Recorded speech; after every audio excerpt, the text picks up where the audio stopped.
Los Angeles Chargers traveling to the Baltimore Ravens. The poor Chargers have to play at 10 a.m. in a cross-country battle. That is significant. It's not, 10 a.m. It's not that early. After traveling across the country? We'll travel across the country, early. It's a significant aspect. For a while. So on paper, it's not like they're playing at 6 in the morning. Like 10 a.m. is plenty of time to get your ass up, have breakfast, chill for a bit, and get on the field. Okay. Anyway, we're 2 weeks removed from Baltimore crushing the Chargers on the road. And we know how much home and road really matters in the NFL. It's about a 6-point swing, when you switch venues, right? Because it's 3 points for the home team in Vegas terms. So the fact that the Ravens just recently went to Los Angeles, Philip Rivers had a passer rating of 51.7 in that game. That was the lowest he's had all season. Baltimore's defense is just playing really good football right now, even though Baker Mayfield put some points on the board there. He did have 3 picks, but he put some points on the board against them. This looks like, this should be the Ravens at home, right? Well, I think it comes down to 2 things. One, how much pressure the Ravens are going to get on Philip Rivers this time, because that really was the thing that decided the game last time. They got an absolute 55% ton of pressure of dropbacks, which meant that the Chargers scored 10 points. The other aspect is the Chargers are one of a few teams now that have had a shot at Lamar Jackson twice, or will have had a shot at Lamar this is Jackson a good one. twice. Yeah. And I've been making the point to some pushback on social media that Lamar Jackson right now is not winning games because he's very good. He's winning games because he is presenting a novel offense and something different that teams are not used to defending. And this is not like it's because you just can't get over, because you live in black and white terms of good and bad. This is not exactly a controversial statement. It's not like it's the first time this has ever happened, right? When a new quarterback comes along that is stylistically different from other quarterbacks, they typically have a lot more success than they should right away, right? Or than their play level dictates. Then the NFL figures out how to defend them, and suddenly those guys start playing worse. And we talk about sophomore slumps and what happened to X and why is Tim Tebow playing baseball instead of football right now? So Lamar's going to be playing baseball in a few years. That's not what I'm saying. I know. What I'm saying is that Tim Tebow came along, won a lot of games because he presented something completely different to NFL defenses, and it took them a while to figure out how to deal with that. Once they did, it turns out Tim Tebow's not a very good player, and he couldn't make it in the NFL. What we've been saying all along is that Lamar Jackson is going to survive or fail based on how good the passing part of his game is, which right now is his weakness. It absolutely is. It's by far, he's definitely a below average passer. Right. So let's go back. We've said this a million times. Let's go back. In our pre-draft analysis on Lamar, I think is spot on right now, right? You put him in a run-heavy scheme with designed runs. He's exceptional. He's an incredible runner of the football. He has 130 designed runs. That's the most ever.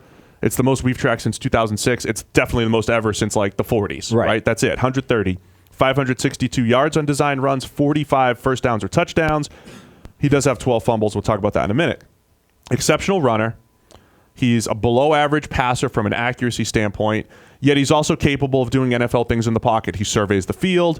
He dropped in that beautiful pass to Mark Andrews a couple of weeks ago against the Chargers. He can make big-time throws, but he's going to miss more than everyone else in the NFL. Yeah. That's where he is right now. So the fact that he's capable of making those big-time throws is a big mitigating factor in his favor in terms of the passing. Yes, he's averaging like 150 yards passing a game, which is a terrible number in today's NFL, even offset with the rushing success. But he's capable of making those big throws. And honestly, one of those big throws was the difference in the game the first time they played. He hit, was it Mark Andrews down the middle on a perfect play.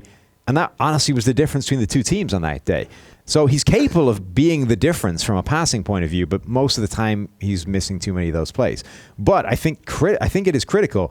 The Chargers are the first team that's going to get 2 cracks at Lamar Jackson, right? Yeah. And the point I've been making is that eventually teams figure out how to defend these guys that present a unique offense to a defense.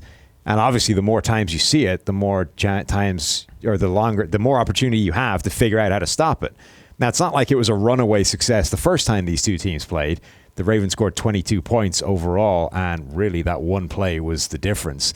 One big play in that game, a catch and run to Mark Andrews over the middle, was basically that was the majority of the output. He passed for 204 yards on 12 completions, and one of them was, 60-something yards to Mark Andrews. So that's a big thing. It's not like this was at 68 yards was that play. It's not like this was a runaway success the first time around, and the Chargers have had a look at it already. So I think the two things are, will the Ravens get that level of pressure on Phillip Rivers again, and therefore will the Chargers be kept to 10 points again? And will the Chargers defense have figured out Lamar Jackson? No, I think it's fair. I think it's a fair point. Lamar Jackson, because people have cited completion percentage for Lamar as well. He's at 58.2. That's 36th in the NFL right now. Yes, it's above Sam Darnold, Josh Rosen, and Josh Allen, by the way, the other rookies. I think my issue... Who have been bad. Yes, they have not played well at all. Largely. What I'm saying about Lamar, though, and what we said in our pre-draft analysis as well, he's below those guys in ball location accuracy, below Josh Allen as well. He's worst in the NFL, as in... And we saw it in the Chargers game, too. He's got a wide-open receiver, and he puts it on his kneecaps for a completion. Right? So because of Lamar's running ability and the fact that defenses have to account for him and they run more play action, he will have more open throws. Pretty much. So that's how you get to the higher completion percentage. Just let me finish my thoughts, Sam. I got this. No matter what way you slice it, Lamar Jackson is an inaccurate quarterback at a macro level. That should not be a controversial statement. And if we can't make it without getting into an argument, we probably can't talk. Well, this is where you've had issues with, Panthers fans. Right. So Lamar Jackson, Cam's right now, he is the lowest completion percentage in the NFL, just raw completion percentage, or the second lowest, did you say? Lamar? Yeah. He's second lowest in adjusted completion percentage. He's lowest in our accuracy. So lowest data. in accuracy percentage, one of the lowest in straight completion percentage, and 37th in adjusted completion percentage. So no matter what way you slice it, he is a fundamentally inaccurate quarterback that is capable of making spectacularly accurate passes. That's the key, right? And that, I think, differentiates him from some of these other fundamentally inaccurate quarterbacks we've seen over the years. Guys that just aren't accurate enough to play. We're not really capable of those spectacular plays. But Lamar is, and that's what makes him a really intriguing guy as a passer, is that I don't think what we get now is what he is going forward necessarily. He can make spectacular plays. He does a lot of quarterback things in terms of going through reads, finding the right guy, and identifying where to put the ball. He just misses too many throws. But the question is, can he get good enough at the first two parts of that to offset the last part? Can you make enough good plays? And can you be good enough in terms of identifying where to go with the ball that it doesn't matter that you will miss more throws than other people when you add in the fact that you can then be a rushing threat as well? I don't know the answer to that. I think that's what determines whether he'll succeed or fail. But right now, my basic point is he's a spectacular runner, spectacular athlete, is winning largely because he's presenting a novel offense to NFL defenses. That he's also the one piece that you're missing here, he's very good at running this offense. Of course. He's very good at running. Right. All right. And this is where you're arguing with people because you said he's not good. And at an overall overall level, he's not a good quarterback. At what he's being asked to do, running the football, he's very good at it. Other than fumbling. And so this is where the PFF grade's not going to match up, and this is what I was going to come back down to. This game comes down to turnovers. And I know that's the generic. Nobody tuned into PFF to hear this game comes down to turnovers, but let me do it from a PFF standpoint. He has 9 turnover-worthy plays against 6 big-time throws this year. Yeah. So as much as we say he can sit there and make big-time throws, capable of it, yes. Does he do it at a high level? No. 6, which, by the way, didn't Ryan Fitzpatrick have 6 in a game, or was it 5 in a game? Yeah. He's got not many. So that's not great. He doesn't have many. But 9 turnover-worthy throws, okay, plus 12 fumbles. Some of the fumbles on him, some of them not. But the fact that he's got the second lowest fumble grade, again, without even looking at the specifics on the fumbles, I know that we've downgraded him heavily for those fumbles, a lot of them coming from the rushing attack. So while he's picked up 500-something yards, so let me ask you this. View it like this. He's got 560 rushing yards. He's probably opened up some big holes for Gus Edwards. Let's pretend that Lamar is accountable for 1,000 rushing yards right now. Is that worth 12 fumbles? Let's call it 10 fumbles. If you were gonna have 1,000 passing yards, right? If I told you you're gonna have 1,000 passing yards over 7 games, but you're going to have 10 turnover-worthy plays to get those. Yeah. Right? That's a high number. Yes. That's a risky number. Now, those passes could get dropped as intercept. They could be intercepted. They could be dropped interceptions. His fumbles could be recovered by the Ravens. But that's risky. And that's where we are with this whole thing. The rushing is difficult to stop. Gus Edwards has been exceptional. It's a completely different offense. The fumbles are an issue. The turnover-worthy throws are an issue. He does have issues seeing underneath linebackers. Chargers play a lot of zone-heavy scheme. That's, I think, what's going to happen with this Ravens offense. I think that's going to be the key. Yeah. I mean, when you net everything out, they've obviously massively increased the amount they're rushing with Lamar Jackson at quarterback. They've catapulted that. They're averaging 200-plus yards a game on the ground compared to like 100 when it was Joe Flacco at quarterback. Right. So they basically doubled their rushing output. On the other hand, they're averaging like 150 passing yards when he's the quarterback. So it's not like a giant output overall. Like, it's gone up. I think they're averaging 19 yards more of total offense per game with Lamar in than they are Joe Flacco. So the offense has basically got the same output. It's just a completely different style. Let's discuss the Baltimore defense a little bit, because our numbers have them 9th or 10th in the NFL just from a pure grading standpoint. Our EPA numbers have them in the top 5. They are one of the best defenses in the league. There's no doubt.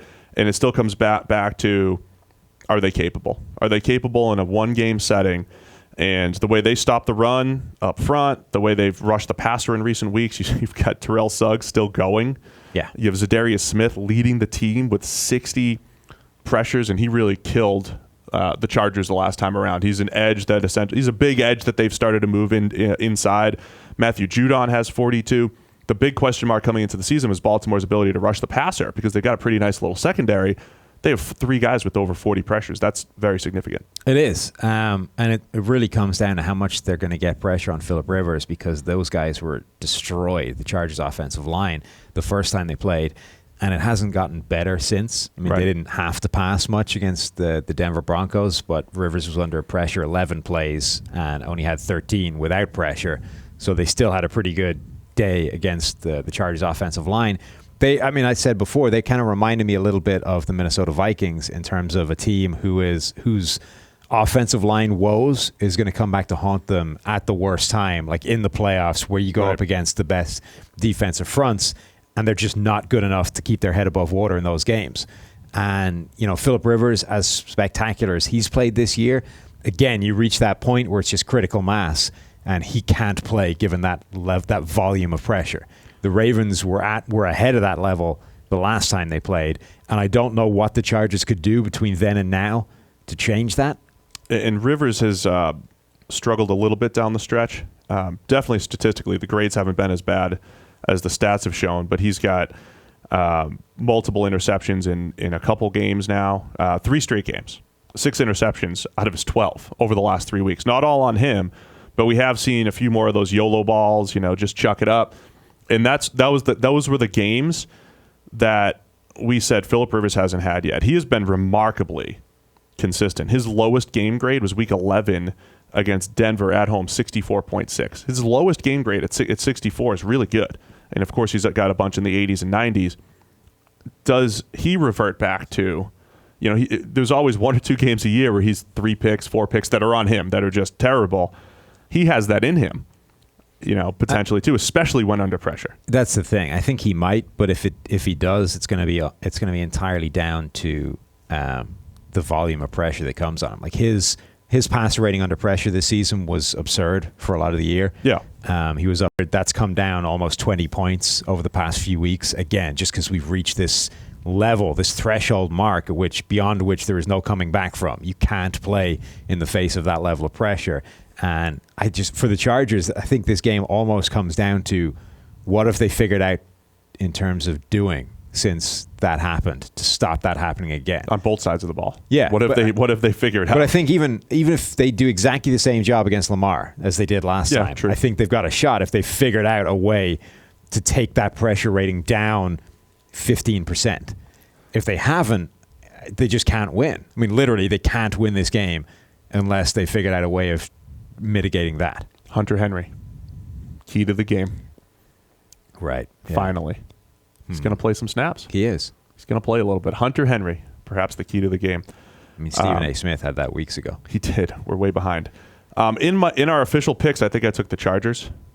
Okay. I don't feel great about it, but I took the Chargers. Where'd you go with it? Ravens. You're taking the Ravens. Yep. The Lamar train.